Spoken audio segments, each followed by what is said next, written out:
Welcome to Undrafted Hockey Fan. I'm Brad. Today we're doing the Central Division predictions and previews, and I got to crank this thing out because I mean, this season starts tonight, so a little behind, but I'm so excited to talk about this. And we're just gonna knock out the alphabetical order. We're gonna start with Chicago and all the way down to the Winnipeg Jets. So, and I have my season previews of where I think everyone's gonna fall and everything. So it'll be super exciting, and we're gonna see how this all works out because I'm a little nervous with some of the move arounds and everything.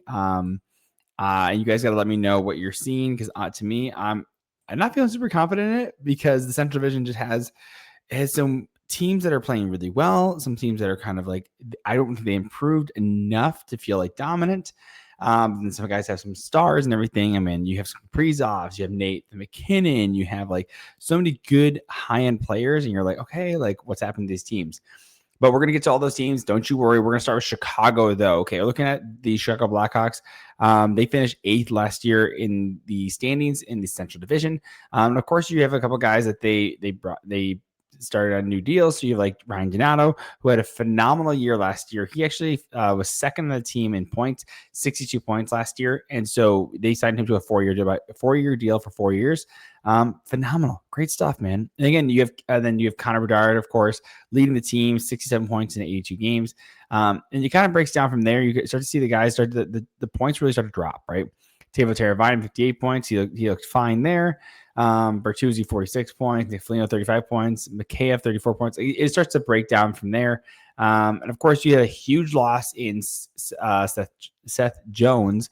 And we're actually going to talk about some of their trades and everything because they, as a rebuilding team, they made a ton of moves. And so it's not a bad thing. It's just the reality of the situation. And so when you're looking at the Chicago Blackhawks, you consider that they moved a ton of guys. So going back, mind you, these guys were part of a huge Central Division trade. It was, I don't know if you've heard of this guy. He's kind of an up-and-coming star and everything. His name's Mikko Rantenan. They, of course, were the third team in this trade and everything, where they took on $4.6 million of Mikko Rantanen's cap hit and everything. They got back a third-round pick. They also moved on from Taylor Hall as well, traded him to the Carolina Hurricanes, and, of course, Mikko Rantanen going from the Colorado Avalanche to the Carolina Hurricanes. So that was a big trade right there. They also, Seth Jones requested a trade as well. They ended up trading him to the Florida Panthers. He was originally making $9.5 million. They ended up signing, and he had 5 years left on his contract. So it was the past playoffs as well as 4 more years.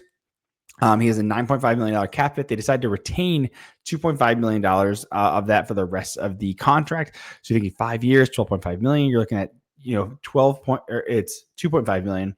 They're retaining $12.5 million, which is crazy. So, $12.5 million. That was right. And they also, in the trade back, they get Spencer Knight as well as a first-round pick in 2026. So they get good assets back. You're basically getting 2 first-round picks. They had to send a fourth with it as well, but like overall, you're getting a first-round pick, and you're getting Spencer Knight, your goalie of the future. He's only 23 years old. I mean, that's phenomenal business. Again, for moving off a guy like Seth Jones, I really liked Kyle Davis and what he did there.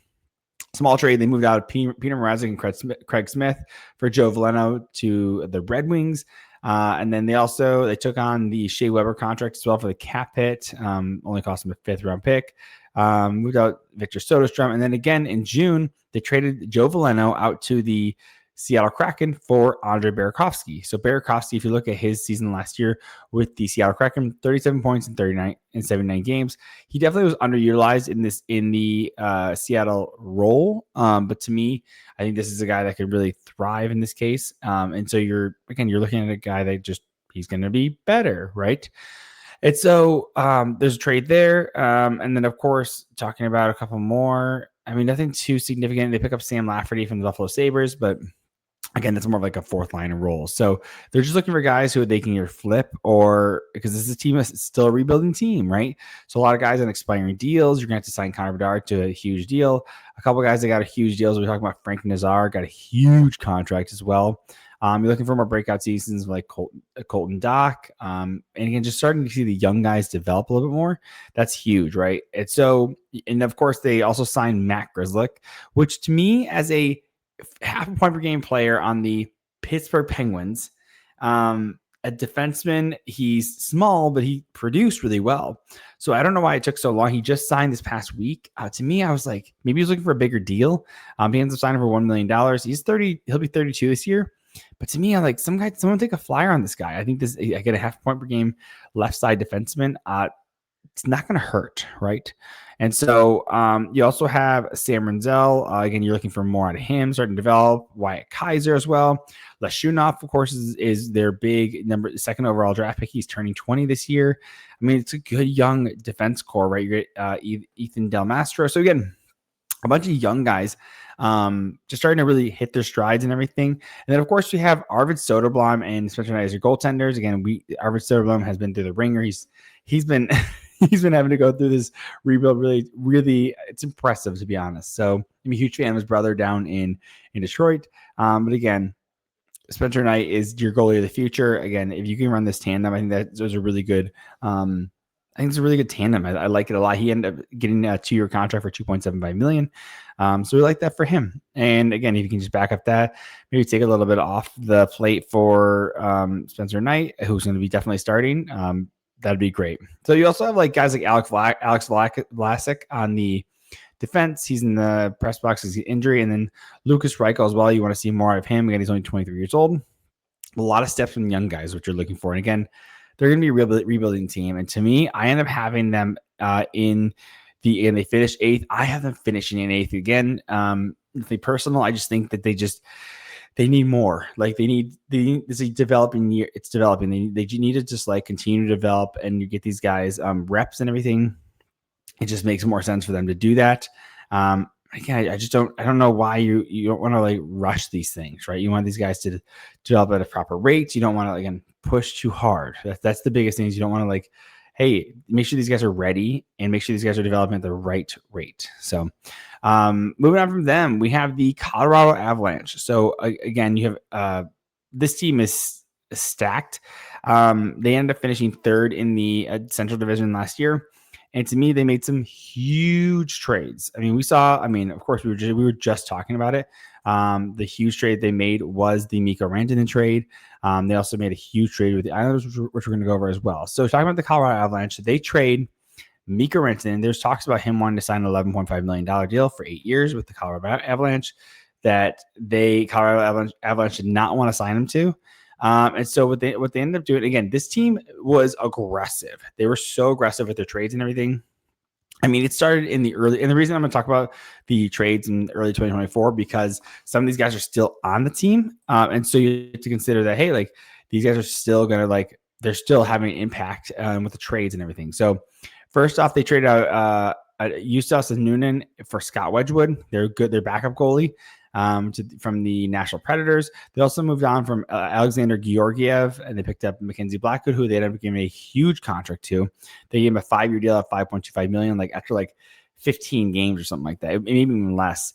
And that was good for them because it was crazy because they moved about both their starting goalies from the start of the season before December 9th, before Christmas. And supposedly it was the first time that's ever been done where they changed out both their goalies that early in the season. But again, you could see that Colorado wanted to make changes and really push for a playoff spot. Not only a playoff spot, they want to be Stanley Cup contenders. When you have guys like Nathan McKinnon, you need to capitalize on these guys, right? So they also pick up Juuso Parsons as well from the Nashville Predators as well. Another trade with them. They try him out and everything. They're like, okay, we're going to try him out. Like they're just like, hey, this is a center position. They wanted to figure out the center position because that was one of their weak spots. They were looking for solidify that center position. And then you have of course, in January, the Mikko Rantanen trade. They trade him to the Carolina Hurricanes to get back Jack Drury and Marty Necas. So again, some Jack Drury, more of a depth third, fourth line guy. Marty Necas, they were looking to play that second line center position. So they're looking to fill that and see if that works. And again, he played well, but again, you have to consider that this is a team that is, I mean, how do you get better by trading Mikko Rantanen? Like, I don't know if you do, but again, he's a winger. So you're like, okay, maybe try and get better with him, but it's really difficult. So like Marty Necas, he played really well with the Colorado Avalanche, 28 points, 30 games.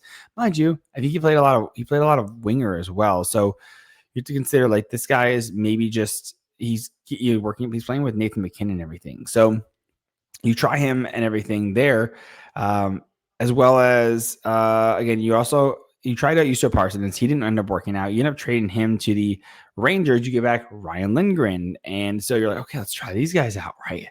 Again, this is in March at the trade deadline. Then also, they need to solidify that second line center spot. It just wasn't working out with Necas there and some of their guys. They end up trading for Brock Nelson, who was expiring. Traded for him. He's a 33-year-old Brock Nelson. And Brock Nelson with the team, let's see how he did. He had 13 points in 19 games. Not terrible, but again, you need a ton out of him to produce and everything. And so when you're looking at a guy like Brock Nelson, who they end up signing for 3 years, I want to say. I think it was 3 years. Yeah, 3 years at $7.5 million for a 33-year-old. You're like, it's a bit rich. It's a bit rich. And so I'm curious on how it's going to work out long term. I mean, he's only getting older. Like, I think you want guys that are a little more like Nathan. I guess Nathan McKinnon is 30. So I was thinking that maybe you got more guys closer to age, but I guess Brock Nelson is closer to age. They ended up moving out Callum Ritchie and a first round pick and some plus, right? But those are the two main pieces. And to me, Callum Ritchie was a first round pick in 2023. And to me, it's like crazy that you're moving out like your first round pick and a first round draft pick player who had in the OHL 70 points in 47 games. That's phenomenal. Almost like a point and a half per game, or it's a point and a half per game player. You're like, okay, like that's a big move for Brock Nelson. I think it was a little too big, in my opinion. I would not. I mean, the Islanders absolutely nailed it with this pick. Or with this trade. So good for them. They also, again, talking about shoring up the center spot, they end up trading for Charlie Coyle, moving out Casey Middlestad. Again, that was a center position that they were trying earlier. Just didn't work out. They had traded for him last year from the Boston Bruins. Again, you're trying Charlie Coyle out. Like maybe that'll work out as well. Then they pick up Eric Johnson, and then this past June, they didn't like Charlie Coyle enough. They ended up moving off of the Miles Wood contract and Charlie Coyle, getting back Gavin Brindley, a great prospect. I'm a big fan of him from the Columbus Blue Jackets, and a second and third round pick. So there goes your center depth, right? And so when you look at the Colorado Avalanche, you're like, okay, we're gonna try Jack Drury on that center position. On third line, he's expiring UFA. Again, we have Martin Necas playing on the wing with Nathan McKinnon. You're like, you were supposed to be a center, man. You were supposed to solve this issue. Again, you have Brock Nelson there instead. Of course, you have Gabe Landeskog, but I'm like, how good is he going to be? He just came back in the playoffs, right? So I'm like, okay, he's going to have a great season. I don't know, right? Of course, you have Arturi Lehtinen, but then it starts to me, I don't care for their bottom six, right? You've Ross Colton, don't care for him. For a team that needs to be better, like I don't know if they improved. That's my issue. Is that, I don't know if they got better here. So to me, I'm just like, it's a bit frustrating. Because mind you, you also have such good players though. You have like Devon Taves, you have Cale Makar, you have Nathan McKinnon and everything. Like these are guys you need to, like, you don't need to build around, like, or you do need to build around. Like it's similar to the way that you're with Connor McDavid. You're like, okay, what are we doing? What are you doing here? As the Californians would say. You're like, okay, like your top two your top pair is awesome. Devon Taves, Cale Makar. Then it starts to peter off of Josh Manson and Samuel Girard. And and you have Brent Burns, like cool. Like he's a 40-year-old guy. He's going to turn 41 during the season. You're like, is Brent Burns really the savior in this case? Maybe. And again, you have Scott Wedgwood. And of course, Mackenzie Blackwood is out with lower body injury. But anyways, to me, I'm curious on, I just don't know what the path is for this. I don't have them very high. They did finish third in the Central Division. I do think that I have them finishing third, and I don't know how confident I feel about that. I actually think I like, because I'm thinking about between Minnesota and the Avalanche. Do the Avalanche fall to the 4th spot? I don't think so. I think when you have guys like Nathan McKinnon, it's so hard to like fall there. But I think the thing is like, I think they're going to have a better year. Yeah, I'm going to stick with third. I think they're going to have a better year because they're not going to have the Mikko Rantanen drama. You are going to have the Martin Necas drama, which I imagine they're going to end up trading him. try and get something back for him. So we will see how that works out. Maybe they run him out. He did play really well for them. But again, you're playing with Nathan MacKinnon. I could score if Nathan MacKinnon I play with Nathan MacKinnon. So to me, I'm not feeling super high on him. Again, I have him third in the Central Division. So moving on to the Dallas Stars, talking about some of their trades and everything that they did. This is an interesting team. Again, they are the winners of the Mikko Rantanen trade. They ended up trading him picking up him from the Carolina Hurricanes, of course, right? That was one of the big trades. And so when you're looking at them, by the way, Colorado Avalanche lost the Dallas Stars in Game 7. So you're like, okay, maybe like there is an opportunity for them to be really good. But to me, I'm not sold. I'm not sold on Colorado Avalanche. So let me know what your thoughts are on the Colorado Avalanche. Dallas Stars, again, they won the Mikko Rantanen trade, and which is so funny, by the way, that Colorado Avalanche moved Mikko Rantanen out to the East, and then he comes back to the Central. You're like, dude, like we just traded you. You're like, now we got to see you 4 times a year. I mean, I'm sure it's nice to see your buddy, but you don't want to compete against them, right? And so looking at what the Dallas Stars did, we're not going to go back to the last season too much besides the Mikko Rantanen trade. They traded out Logan Stakeoven, 2 first-round picks and 2 third-round picks. So again, it's a huge price. But when you're talking about a guy who's like a top 7 player in the league, a top 10 for sure, that's something to consider where you're like, oh man, like, dude, like it's a really big star and everything. So one trade I didn't care for is they ended up trading out Mason Marchment this offseason, who had 47 points in 62 games. I think they just want a little more health out of a guy like him. And they ended up getting a couple picks back and everything. But to me, I don't know. I like the Mason Marchment. Again, they need more health out of him. He only played, I think, 60 games. It was. I'm looking at him, 62 games. So you want him healthy. That is the biggest thing for Dallas Stars. They move off the Matt Dumba contract as well. But again, you're looking at some of their pickups. Their big pickup was Mikko Rantanen. That was the one that they needed to solidify. So now going into the season, you have to consider that Jason Robertson needs a new deal, right? And looking at last season, you need the young kids to continue to produce.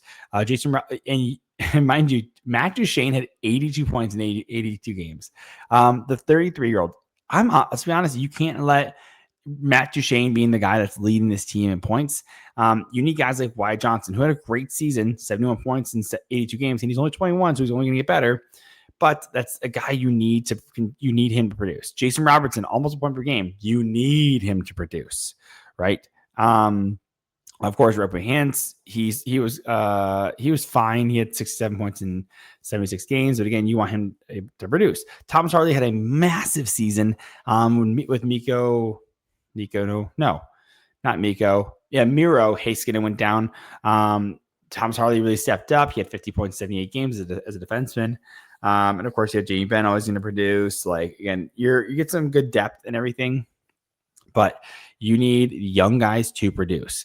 I think they're in a good spot, and I think that they'll do well, but I'm just curious on, like, again, the Jason Robertson news of him being a UFA at the end of this. He still have RFA status, so they still have him under team control, but I think they might run him out until the end and then just trade him. Maybe they trade him at the trade deadline, Like, what if you did, like, I mean, I know it's in division, but like we were just talking about, like a Marty Necas and Jason Robinson. What if you just do 1-for-1 there? I mean, of course, they're going to play each other, right? But again, there's 2 competent players that would play really well.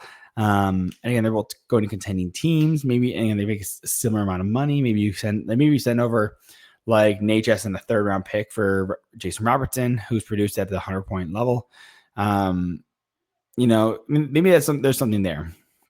But again, I like the step, or I like the 3rd line with Maverick Bork. They have Jason Robertson there. I think he's going to be a top line guy though. And Wyatt Johnson at 3rd line, that's phenomenal. Like that's great. So I think they have really good depth. And of course they have a 4th line. Then you have Esa Lindell and Miro Heiskanen as well.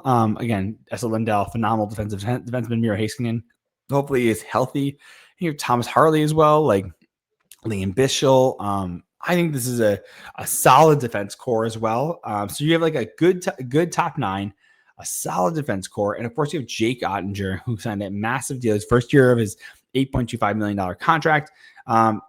Genuinely a top 5, top 7 goalie in the league. And he's part of that young core of goalies coming up, right? When you think of the current goalies of like being good is like Shesterkin, Vasilevsky, Hellebuck, right? But there's that new generation of young goalies that are coming up. Joseph Woll or Dustin Wolf. You have Jeremy Swayman. You have a Jake Ottinger. These are the young guys that are going to come up and dominate for their countries in the playoffs or in the Olympics. These are guys going to world championships as well. So I'm excited with this team. Dallas Stars, they finished second last year. I have them finishing first. I think the Jets took the first. I think they had to take a little step back. We'll talk about them. Don't you worry. And so I just see that the Dallas Stars, I think they're dominant, and I'm biased. I'm a Dallas fan. They're my third favorite team.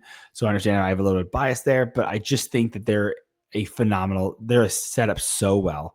Again, Mikko Rantenan trade, get him settled and everything. I think he'll have another 100-point season. So I'm ready for him to pop off and really just show the type of talent they have. They have talent and they have depth. I mean, again, Jason Robertson's going to be a bit of a distraction, but that's something you're going to have to deal with. So moving forward, we have the Minnesota Wild. We're talking about a good team. They didn't make any huge trades, right? Not any huge acquisitions, unless you count Kaprizov being the huge acquisition, because they ended up signing him to a massive deal, the largest deal in NHL history. 8 years, $17 million a year. Holy smokes. Just a killer of a deal. I mean, it's honestly super impressive, right? And you're looking at what they did last year. They ended up making the playoffs, and they also like traded a bunch of guys out and got some assets back, which is, to me, is a little bit crazy. One of the big trades they did was they picked up David Jiricek, moving out first round pick and several, first, second, third, and fourth round pick, as well as a prospect. That was a great trade. Jiricek's going to look phenomenal. Did he get any games last year? Yeah, he did. He got 6 games last year. He had 2 points. But I think this kid's going to pop off. It's going to be great for the defensive core. That's a good trade. They traded for Gus Nyquist. He didn't stay. Against some smaller trades, moving out guys and just trying to clear up some cap space. And again, just trying to get better by little pieces. Overall, again, the one big one that they picked up is they did get Tarasenko for free. He was not working out on the Red Wings, and so you just didn't see him thrive at all. And so he's going to have opportunity to play with, probably end up hopefully connecting with Krill Kaprizov. Maybe he gets up. I don't think he's on the top line. I just don't think he has a talent anymore. Let me phrase. I'm not saying that Tarasenko doesn't have talent. That's not fair. This guy has produced really well in the NHL.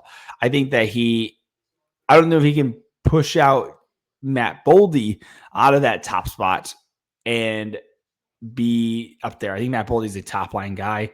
If you're looking at what Matt Boldy did last year, he led the team 73 points in 82 games.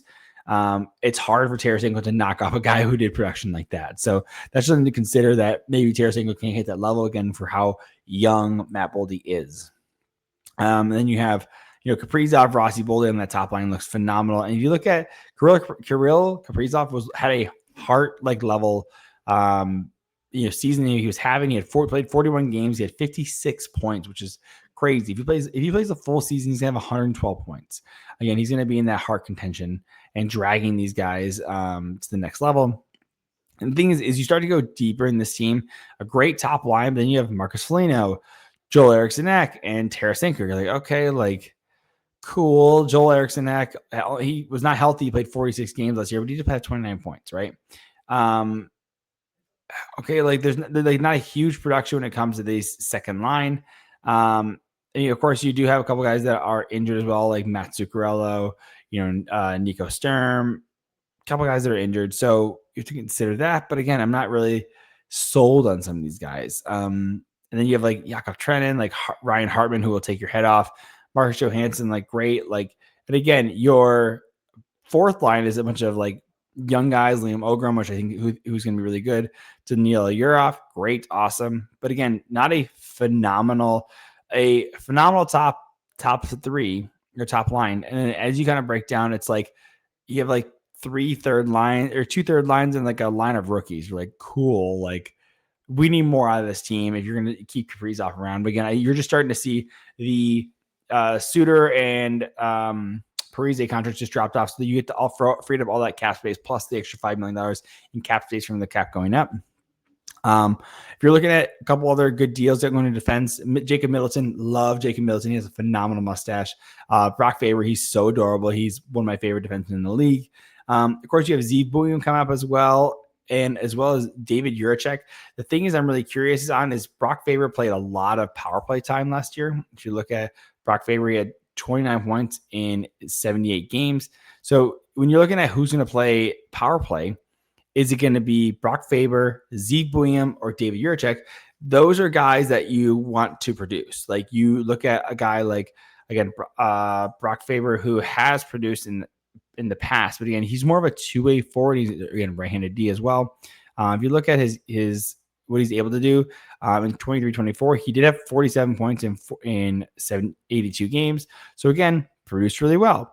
And we got going back to, again, Juracek and Zeev Buium. These are guys that are going to be your studs on your defensive line. So you look at David Juracek, he in the AHL in 22-23, 38 points, 55 games. Again, he's going to be on the power play. And maybe that's what ends up happening is Brock Faber is more your shutdown defenseman.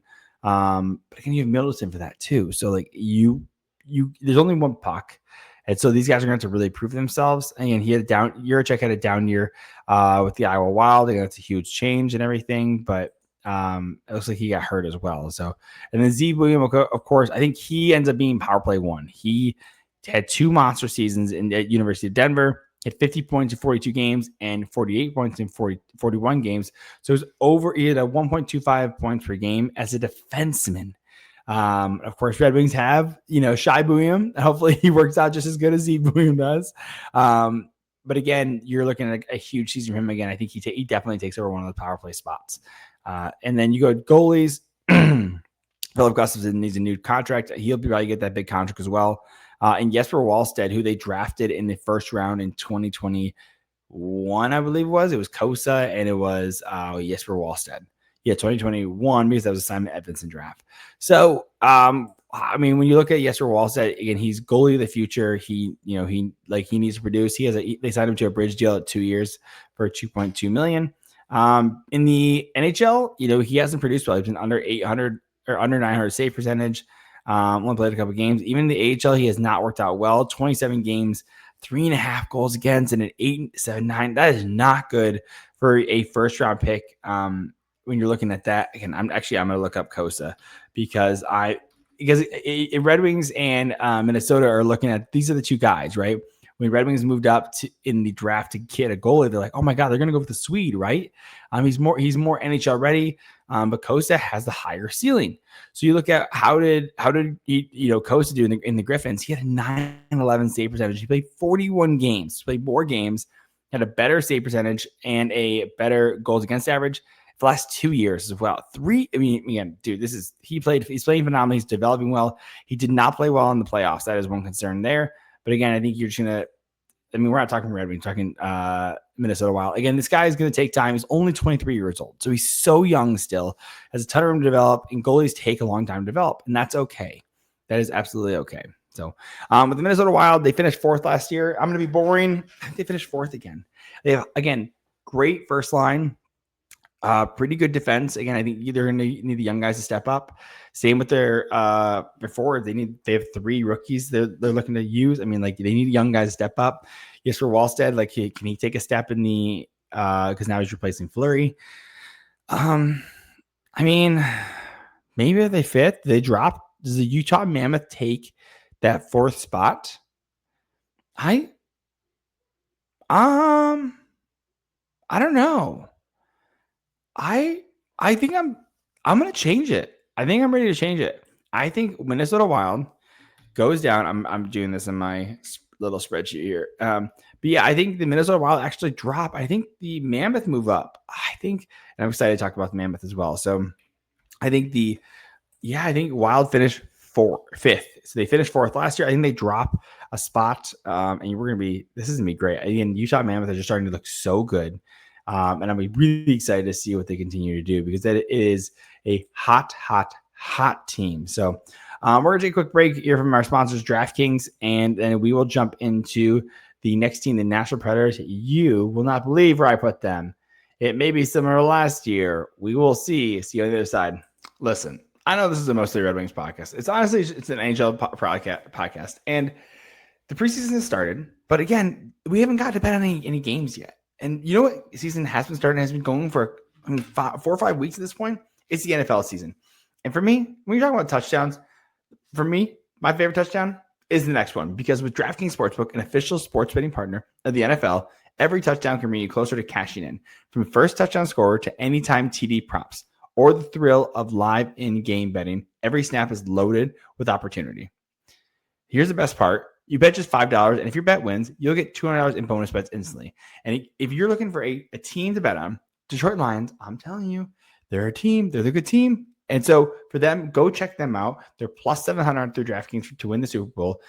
Again, this is not advice, but I'm saying if you're going to bet on the Super Bowl, go Detroit Lions. Come on, Jared Goff, let's go. And again, so if you need a product like this, it's what I'd use. Your team hitting paydirt pays out to you. Download the DraftKings Sportsbook app and use the code THPN. That's code THPN to turn $5 into $200 in bonus bets if your bet wins. In partnership with DraftKings, the crown is yours. Gambling problem? Call 1-800-GAMBLER. In New York, call 877-8-HOPE-NY or text HOPE-NY. In Connecticut, help is available for problem gambling. Call 888-789-7777 or visit ccpg.org. Please play responsibly on behalf of Boo Hill Casino and Resort. Fees may apply in Illinois. 21 plus age and eligibility varies by jurisdiction. Void in Ontario. Bet must win to win award. Minimum minus 500 odds required. Bonus bets expire 7 days after issuance. For additional terms and responsible gaming resources, see dkng.co/audio. And we are back, and we are talking about the Nashville Predators. Now, this is a team that, surprisingly, one of their players, Brady Martin, is going to be premiering as their number one center. He was just drafted, by the way. Like, he was just drafted in 2025. So it'll be really exciting to see him premiere and everything. If we look at, actually, let's pull him up real quick, because it's crazy that you knock off a Ryan O'Reilly. By the way, this guy's 18 and a half years old. Right shot center, 5th overall draft pick. If we look at what he did last year with the Sioux Greyhounds in the OHL, 72 points, 57 games. I mean, that's great. Like, give this guy some reps, let him try out and see how you can do with him. But yeah, actually, they looks like, according to Puckpedia, they moved Ryan O'Reilly to the right wing. But again, I'm really curious in this. I mean, it's good. You want young prospects to make the team. You want them to look good. You want them to start to like acclimate themselves and everything. So I think that's exciting for them, especially as a team that has not been producing well, even though they should be. So we will see. It'll be really interesting to see. So going with the Nashville Predators, coming their trades and everything, they did quite a bit last year. And so we're looking at a lot of moves we just talked about with the Colorado Avalanche. And again, they did sell a ton. And let's see, going all the way back. I mean, and these are impactful trades. We talked about they ended up trading the Justus Ananen versus, they moved out Scott Wedgwood, got Justus Ananen, a young prospect right there. Mind you, they traded Askarov to the San Jose Sharks. So they got a young goalie that can probably hopefully back up Star as well. They traded Alexander Carrier for Justin Barron. I don't like that trade. I think Justin Barron is a worse player than Alexander Carrier, and so I didn't care for that deal in general. At least get a pick back with, at least not a 1-for-1. They move on from Juuso Parsons as well with the Colorado Avalanche. That was one that they're just getting assets back, which is weird because they just keep selling off pieces, right? They end up getting a 2nd-round pick by trading Gustav Nyquist. They end up picking up Michael Bunting, moving out Luke Shen and Tommy Novak. This one was a question for me because I was like, you trade out Luke Shen, who you can get pieces for, and Tommy Novak, you move out a center. Like, you're already having center issues. Like, you had only Ryan O'Reilly basically, and you picked up a left winger and Michael Bunting. I didn't care for this deal at all, even with the added 4th-round pick, especially because the Pittsburgh Penguins ended up getting like a 2nd-round pick and a 4th-round pick for Luke Shen, trading him to the Winnipeg Jets.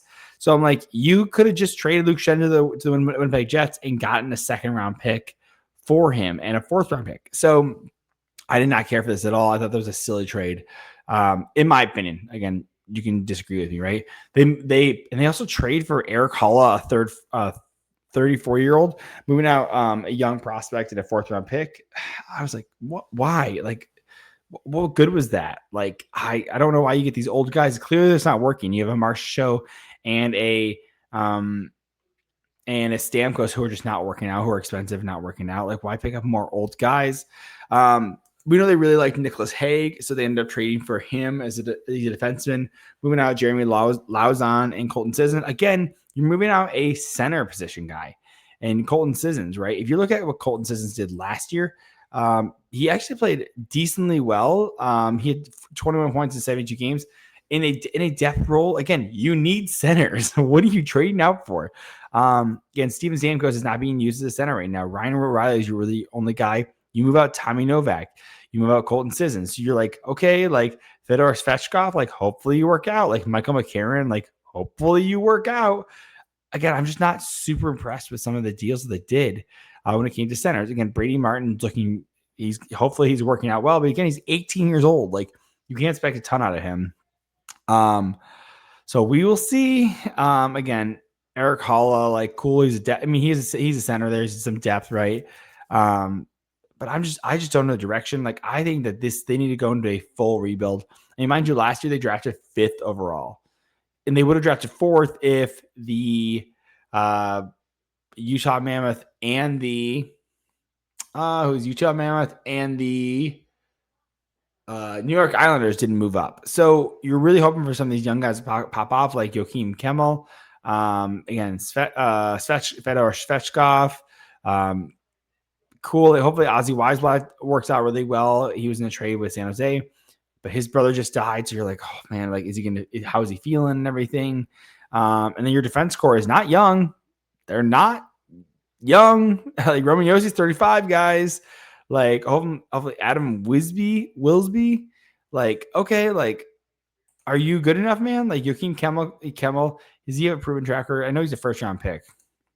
In the AHL, 40.65 games. That's good. That's solid. Like it's a good player there, right? Like going out Adam Wisby, like he's paying a minimum contract. Like last year he played 23 games, had 5 points.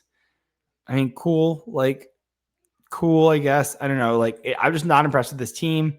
Like, and they're not committing to a rebuild, and that's my issue. Is that like they're directionless. Like having a team that doesn't know what they're doing. Like, are you trying to make playoffs? Like you're trying to rebuild. Like you sign these Marchessault to a 5-year contract, $5.5 million. Like you sign a Stamkos, $8 million for 4 years. What are you doing? But you're also not willing to trade Ryan O'Reilly. Like you have a guy like Philip Forsberg, who's 31 years old. You're like, well, what are we doing with him? And so I'm really curious on how they're going to do that. And you signed Brady Shea last year to a 7-year contract. Like you picked up Nick Perbix, like cool. Like that may work out. I just don't know. Again, you signed Saros. Saros is in the 1st year of his 8-year contract. So like he's 30 now. Like how long is he going to be good for? It's just the question marks I have the issue with. And that's why, you just signed Luke Evangelista, right? Like he took you so long after trading camp to sign him. You finally get him down for $2 million for 2 years. So I don't know. I'm just not impressed. Again, it's the directionless. There's teams that you're like, they're trying to get better. Like either you're middling and trying to get better, like, or you're getting worse, or you're a Stanley Cup contender. Like, I just have an issue, or like you haven't gone over the hump yet, right? Like, so look at like the Devils. Like the Devils are still young. They're hitting the playoff spots, but they're not there yet. Like, but they're trying. Again, Nashville. I don't know if you're trying to be good. I think they want to be good, but they're just not. They don't want to say rebuild. Like if you like say retool, like Boston, similar. Like they're like Boston started to commit. They started to really sell some pieces off. Like I just want to know what direction you're trying to go with. And so let me know what your thoughts are on Nashville. Like again, I'm confused. And actually, I'm looking at Matthew Wood as well. I know he's a 1st-round pick. In 2023, he had 15th overall. Only played 6 games last year in the NHL. But with Minnesota, he was a point per game, 39 points in 39 games. So like that guy can produce as well. So hopefully we see more of him. He's injured currently though. So moving on to the St. Louis Blues. Again, talk about like kind of a directionless team. They are making big moves. They had one of the most exciting off seasons the summer prior. And I do want to talk about them because those were like hugely impactful. Because it kind of shook up everything in the in like the whole space of the like what was possible. Basically, what was possible. So looking at some of these guys, I'm pulling them up right now. They offer sheeted from the Edmonton Oilers. They offer sheeted Dylan Holloway. It only cost them a 3rd-round pick. And they offer sheeted Philip Broberg. It only cost them a 2nd-round pick. So like those are good pickups. They end up sending a 3rd-round pick as extra and a prospect as like compensation. But again, it didn't cost them a ton, especially when you look at how good Holloway and Broberg has been. I mean, we really saw Broberg, I think, and he ended up getting injured. When you look at like a guy like Holloway, he just produced so well. And that's exactly a guy that the Edmonton Oilers would really want right now. And you're looking at Holloway, 63 points in 77 games. He is 22 years old. Like, phenomenal. Love to see that. Again, Philip Broberg, he hurt, only played 68 games. So still played a decent amount of the season, but he had 29 points in 68 games. Again, he's only 23 years old. So it's exciting. He has good upside and everything. But again, you have a team who are signing big guys to big deals. Pavel Buchnevich, he's a 30-year-old. You signed him to a 6-year deal. You're like, okay, like Pavel Buchnevich, okay, he played well, 57 points in 76 games, good. Then you have like Robert Thomas. You're like, okay, like he really stuck out. 81 points. He was over a point per game, 81 points, 70 games. Like good, really good. You're hoping more from Jimmy Snuggerud. Again, you have Dylan Holloway, Braden Shen, Jordan Kyrou. It's a good top 6, a pretty good top 6. Then it starts to peter out through the bottom 6. Again, you have Alexei Toropchenko. I do like him quite a bit. He only had 18 points in 80 games, but again, he's a bottom 6 guy. Don't really care from the bottom 6. That's my biggest concern. Maybe your best bet is that you just signed Pius Suter to a 2-year deal, so you're like, cool, but you saw pretty good production from Jake Neighbors, 46 points in 82 games.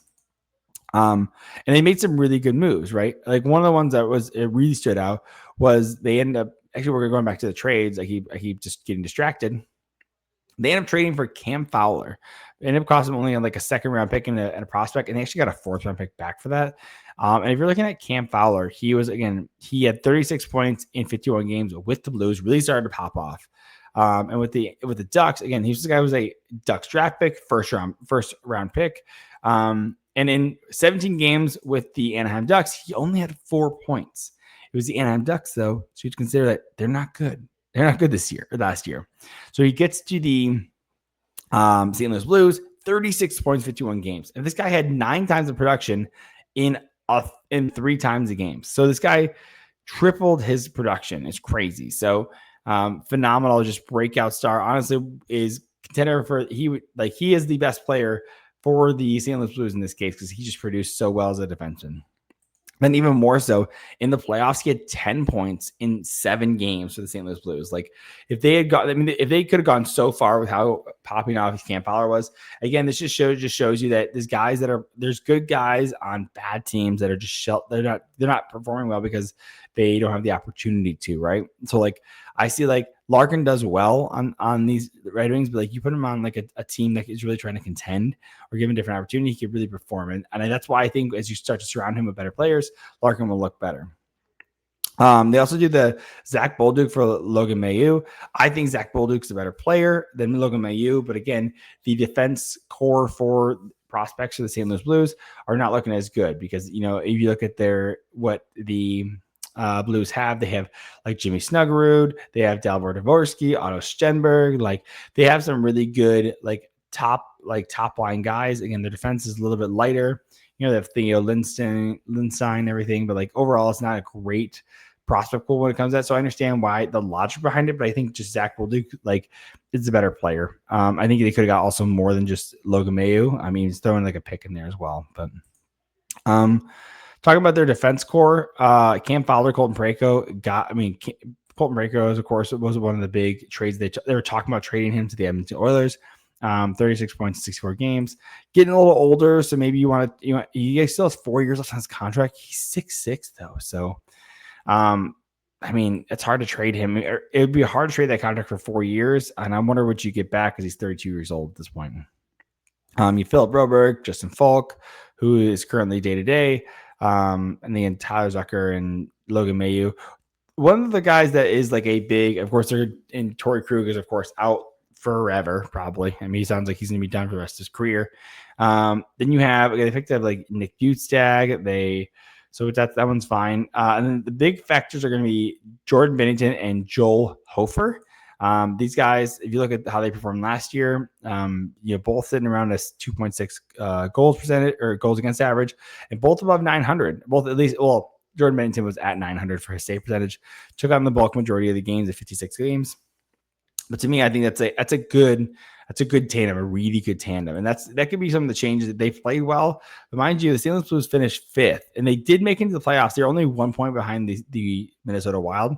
So they were definitely fighting for that last spot. And so I'm curious on, again, I think they're just looking for steps from their young guys. Maybe, again, Jimmy Snuggerud plays really well. Maybe Logan Mailloux starts to perform as well.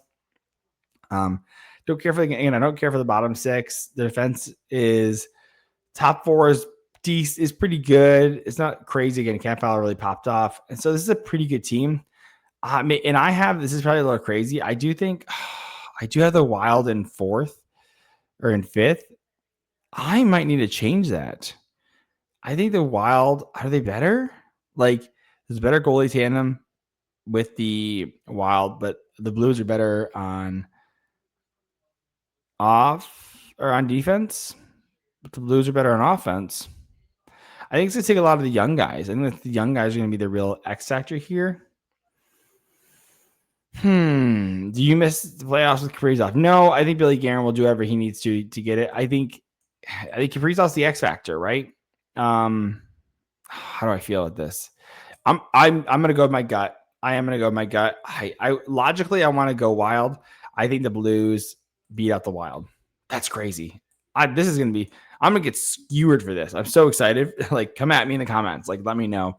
Cause I'm kind of feeling like on fire here. I think you got to go vibes. And again, I'm going to go off my gut because I can't in good conscience being like, and try and like big dog you. Like, to me, I'm like, okay, we need to it's got to be a gut feel and how you're going with it. Like, and gut could be wrong, but where's the fun in that? So moving on to the Utah Mammoth, one of the most exciting. They had one of the biggest trades of last year, of the offseason, actually. And so we're going to cover that. They by the way, last year they traded for Ole Mata, ended up signing him to a 3-year deal as well.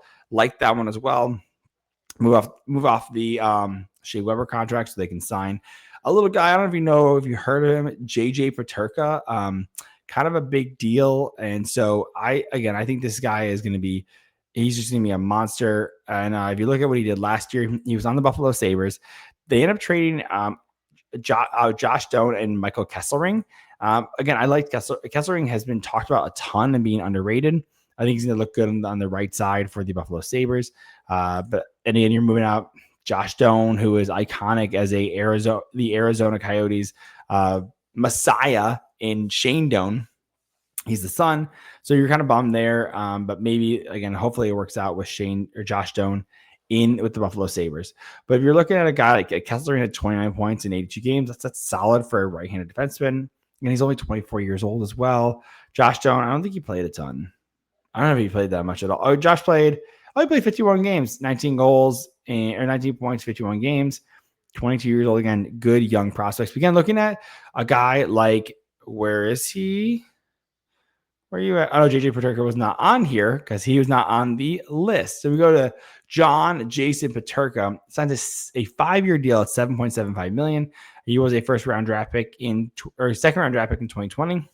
With the Buffalo Sabres last year, it's 68 points in 77 games, produced so well, but Buffalo did not want to pay him. And so they ended up trading him to the Utah Mammoth. Again, I thought that what they got back was decent, but how do you replace a 68-point player? It's so hard. And talk to Toronto about trying to replace Marner.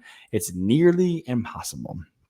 And so look at this top 6. You got like a Keller, a Nick Schmaltz, a Jack McBain. Jack McBain's playing on the top line. How well did he do last year? Jack McBain, where you at? 27 points, 82 games. Yeah, that's gonna switch. You're putting JJ Peterka on that top line. Let's talk. I mean, that's absolutely. I mean, if you want to move Jack McBain down to the second pair, that's fine. But yeah, no, that's crazy. That's some crazy talk right there. So, again, I like that. Keller, of course, led the team 90 points in 81 games. And then, oh, by the way, the drama around this. So Logan Cooley just rejected a deal. They offered him 8 years at $9 million, and he rejected it, which is great because he had 65 points, 75 games, and he's only 20 years old. He's like, dude, I'm going to make the cap's going up. I'm going to make a ton more money. So I kind of love that he did that because I think, man, get your bag, right? Get your bag, dude.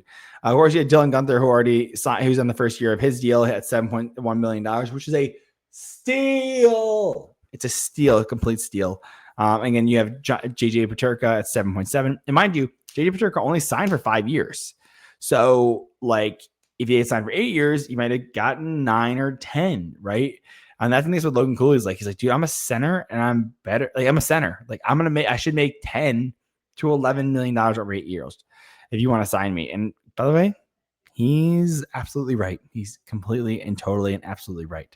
So good on him. Again, get your bag, boy.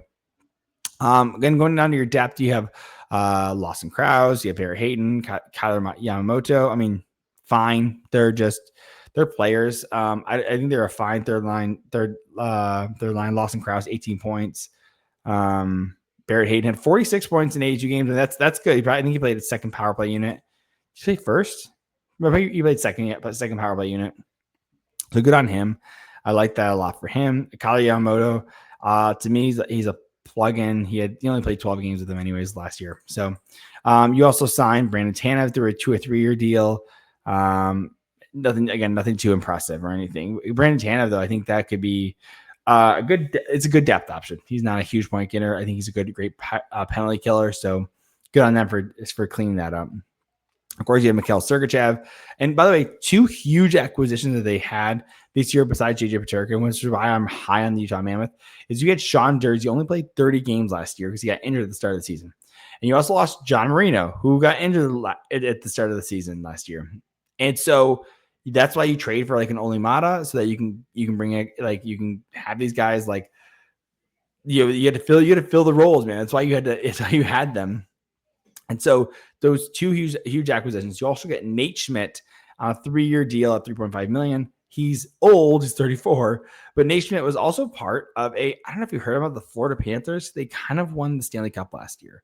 And Nate Schmidt can perform really well. If you look at what he did last year, only 19 points in 80 games on the Panthers, but he played in the third line depth role. This guy has put up 30 points on a regular basis. In his younger years before he turned 30. But again, he's going to bring that Stanley Cup mindset there. So I like that for them. Then they have like Ian Cole and Simashev. Simashev is a rookie. I think you end up moving Ian Cole out and you bring Olimata up instead. I think he's a better defenseman, especially for that third pair. He's a defense, and they signed him to 3-year deal. So I think, that's definitely going to be him. You got a decent amount of injuries though, Uso Valimaki and like Liam O'Brien, but overall, the one concern is it was the goaltending, right? They just traded out a guy, Connor Ingram. They waived him originally. Then I didn't go over the rest of the trades. Let's finish the trades, and that way we can. I think they move up Matias Michelli, which I thought was interesting because I thought Matias Michelli, and they talk about him not working out. He had 18 points in 55 games. I think he just wanted a fresh start, and he's definitely going to get that in Toronto. And again, Connor Ingram was their last trade. They waived him originally. He had some mental health issues as well. They waived him. He's making almost $2 million, and no one picked him up as $2 million. He's making in the last year of his contract. They end up retaining $800,000, and he gets sent to the Edmonton Oilers for a $1.15 million instead. So much more reasonable, and sent down to the AHL. So he'll be their third goalie. They also so they signed Vitek Vanacek, and they of course they have Karel Vejmelka, goodness gracious, and he just signed a fresh 5-year deal. Vitek Vanacek is your backup. He played with the San Jose Sharks, only played 18 games. He played with the Florida Panthers as well, 7 games. So again, this is a backup role guy, and you're expecting for Vejmelka just to dominate this. Honestly, dominate the net. He is your starter. You're paying him like a starter. He signed that 5-year contract. So you need this guy to continue to play. He played 58 games last year and had 2.5 goals against and had over a 900 save percentage, like 904. So like he earned his money and he's going to play as a starter, and Vitaly Vanecek will have to fill in those games, but he's playing almost 60 games. That's a really good production out of Krill Kaprizov, and on a great deal if he continues that pace up. So I have the Utah Mammoth, which with the additions of Sean Durzi and John Marino and JJ Peterka. Again, you bring in Nate Schmidt as a Stanley Cup winner. And again, you're going to have Dmitry Simashev, who's going to come in as a young rookie as well.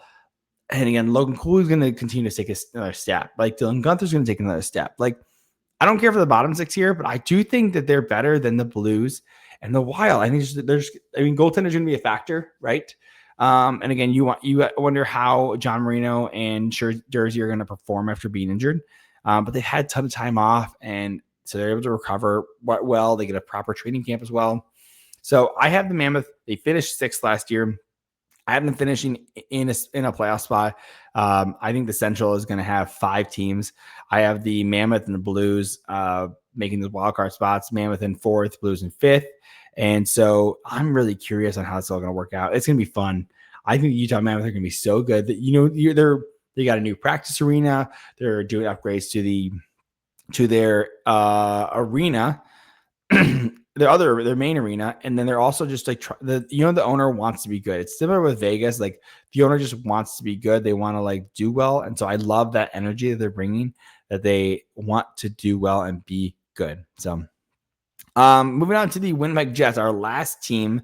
It's like number 8 in the list, but number 1 in our hearts, the Winnipeg Jets.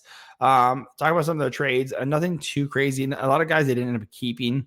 They move on they get Luke Shen. They get him for another year this year. They move off of Brandon. They pick up Rantenan, but they let him go to the Utah Mammoth. And again, one of the big losses is you lost Nikolai Ehlers. He ends up signing with the Carolina Hurricanes. So that's a decent. I mean, that's 60 some extra points coming out of that lineup. And so you consider like, how do you replace that? And the thing is, there was no options for them to replace him. And they did finish. They got out of the first round, right? And they finished first in the Central Division. So you look at a guy like Ehlers, 63 points in 69 games. And again, like that's hard. It's a hard person to replace, right? So you're looking for like a guy like Gabriel Velarde to continue to step up. And if you look at what he did last year, 61 points in 71 games. That was in a second line role. And so you're now moving him up to the top line and hopefully continue to perform. You backfill like a second line spot with a Gustav Nyquist. He's 36 years old. Like, is he going to perform, right? Like he kind of had a couple down years, right? You look at Nemestikov. Is he a second line center? I don't think so. But again, this team surprised a lot of people. I mean, they played so well because you had guys that performed, like Mark Scheifele had 87 points, like Kyle Connor, monster 40-goal season, 79 or 97 points in 82 games to lead the team.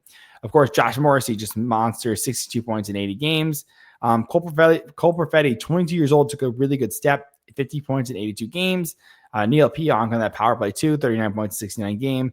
Nemestikov surprisingly did well for his age. He was 31 last year, 38 points, 78 games. I mean, I'm looking at this. They actually got some pretty good depth scoring. I follow like Lowry, like Mason Appleton. They did lose him. I think they're going to miss him on the penalty kill. But overall, they really got some depth scoring. I'm actually pretty impressed with this. And they have 2 rookies they're adding with Chibrikov, Nikita Chibrikov. Let's go with him. 22 years old, winger, and he last year only played 4 games with the Winnipeg Jets, 18 points in 30 games in the AHL. Fine. It looks like he probably got hurt. They got a couple of rookies. They have Parker Ford. Cool. But overall, like, I mean, I'm more impressed with the depth. I think that it's a pretty decent top 9 then in this case, especially for the amount of production they had. Again, Morrissey's going to have a great year. You have Dylan DeMello, Hayden Fleury, who is surprisingly like he's kind of bounced around a little bit, but he lands a 2-year contract with them. Neil Pionk, like Logan Stanley and Luke Shen. That's a pretty good defense core. I think that's pretty solid. And of course, like if the defense core is not solid enough for you, you have Connor freaking Hellebuck, second year of his huge $8.5 million deal, and Eric Comrie, who they just get along so well there. We have Brad Lambert. Yeah, he's gonna. I think he's gonna perform really well. He struggled a little bit. Brad Lambert's a prospect. He's only 21 years old, but this guy was a monster. By the way, he I mean, he played really well in the OHL. Where is he at? WHL. He had 38 points in 26 games. I mean, crazy production. In the AHL last year, 35 points in 61 games. A bit of down year from his 23-24 season. But again, you want to see him perform. And Jonathan Toews. Yeah, Jonathan Toews as well as a center. I forgot that they signed him. So you're going to have Jonathan Toews up there. Like, I mean, this team, by the way, I'm looking at the injuries, by the way. You have Jonathan Toews, Cole Perfetti, Adam Lowry is going to be out long term. We do know that he had hip surgery.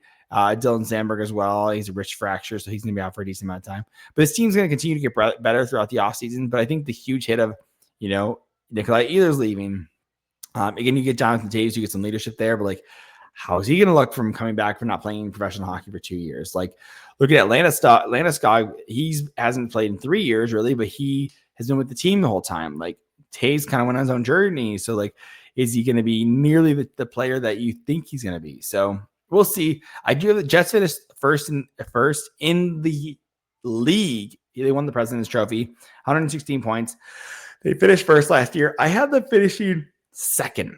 So again, still a good team. I think they're a little bit. Again, I thought they were good. Again, you have Connor Hellebuyck, who's again Nathan McKinnon is great, but if you have a phenomenal goaltender who wins the Hart and the Vezina, which is the MVP. Hart is the MVP of the league, over their team in the league, and the Vezina is the MVP for goalies.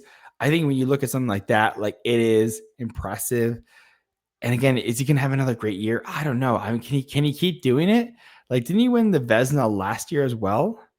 Let's look. I'm pretty sure he did. If you look at this, it's his third Vezina. Yeah, he won it in 24-25, 23-24. So yeah, he won it last year too. He also won a Vezina in 19-20. So this guy's just been killing it as a goalie.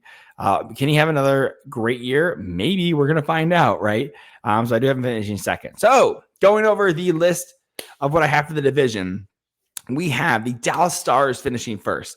You have the Winnipeg Jets finishing second, the Colorado Avalanche finishing third, the Utah Mammoth making a huge jump, moving from sixth in the division last year to fourth. And then you have the St. Louis Blues. I think there's the bit more depth is there. I think they have better younger players that are coming up as well. And Cam Fowler, they're going to have him for a full year too, who just popped off. And by the way, Blues were only behind the Wild last year by 1 point. So again, I think Blues are just going to be better. Minnesota Wild are just keeping Kaprizov. He is going to be there for a couple more games if he doesn't get injured. But so I have the Blues finishing in fifth, the Wild finishing sixth, missing the playoffs. I have the Blues and the Mammoth finishing in the two wild card spots. The Nashville Predators finishing seventh, and the Blackhawks finishing in eighth. So let me know what your thoughts are. Hit like and subscribe. Really appreciate you sticking around. And yeah, I'll catch you in the next one. Love you. Bye.